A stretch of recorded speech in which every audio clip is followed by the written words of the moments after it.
আজকে বাড়িতে আম্মু আসবে। গত 2 সপ্তাহ ধরে ভুবন, টুটুল, আমি বলতে বলতে আম্মুকে রাজি করালাম। তো শেষমেশ আম্মু আজকে আসবে। তো বেশ ভালো লাগছে, এর জন্য আজকে আয়োজন। তো আয়োজন হচ্ছে আজকে দুপুরে রান্না, রূপচাঁদা মাছ ফ্রাই করা হবে, আর খাসি মাংস ভুনা করা হবে, আর টমেটো চাটনি আর সাজনা দিয়ে ডাল। তো এটা হলো আজকের রেসিপি। আম্মু আসার আগে আমি রান্নাটা কমপ্লিট করার চেষ্টা করছি, যেন আম্মু আসলে আম্মুর পাশে একটু বসতে পারি।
রূপচাঁদা মাছ ফ্রাই করা হয়ে গিয়েছে, এখন আমি খাসি মাংস বসাচ্ছি।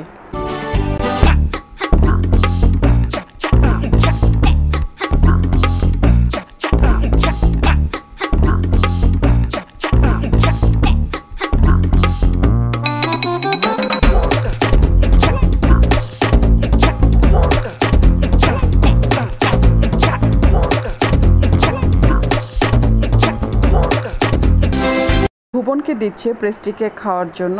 তো দেখি ও কি করে রুমের মধ্যে। ও, তুমি টিভি দেখছো? প্রেস্টি কেকটা খেয়ে নাও। আর আমি খাবো তরমুজের জুস।